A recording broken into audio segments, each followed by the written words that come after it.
This morning I signed an executive order which instructs the Commissioner of the Bureau of Mediation Services, Commissioner Tilson, to conduct an election of licensed, registered, subsidized family child care providers for the purpose of their deciding whether or not they want to join a union, one of two possibilities, either ASME or SEIU.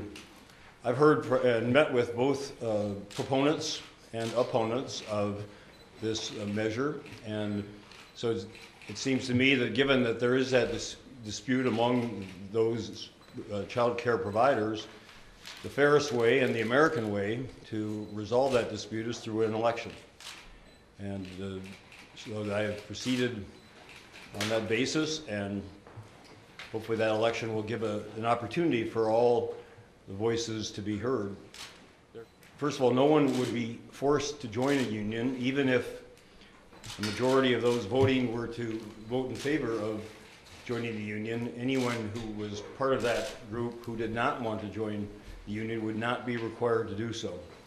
And they would also not be forced to pay union dues. Only those who choose voluntarily to join and then choose to pay the dues would be required to do so.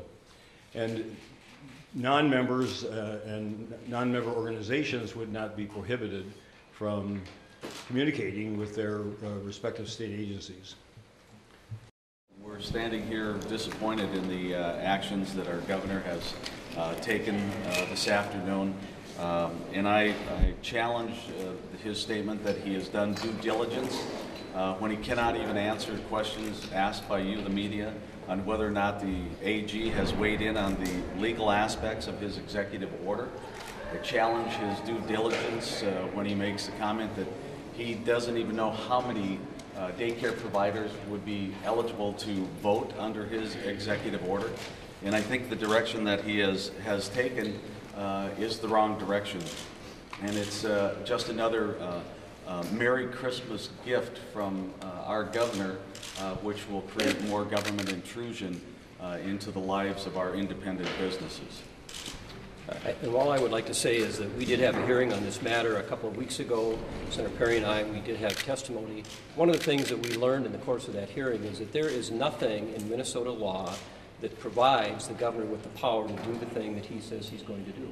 And I think the real question for us is, what do you do with a governor who won't follow the law? And we've seen this pattern played out a number of occasions. We've seen it with how he's handled the health care exchange issue at the federal level.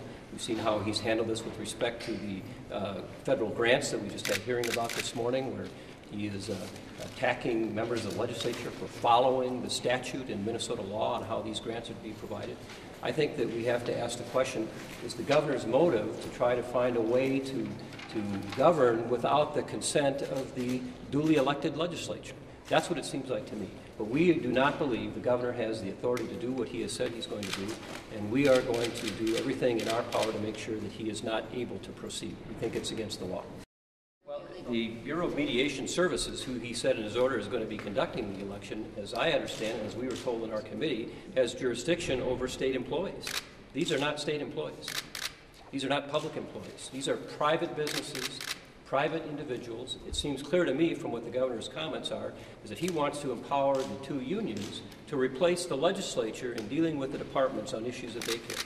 That is inappropriate. These are not people who've been elected by the public to do this, and for him to say that he's going to find a way to make sure that happens, we think is against the law. Are you going to go to court to try to stop this? Yes. Yeah. Tell us about that. What are you going to do? Well, we think, again, that his actions are not permitted under state law. We've asked for the clarification of that in the hearing. We were told that there is no legal standing in law for him to take this action. And so, if you have a governor who's not willing to follow the law, then we have no choice but as a legislature go to an appropriate court and say, you need to stop the governor from proceeding in this action because he is not warranted by law to do it.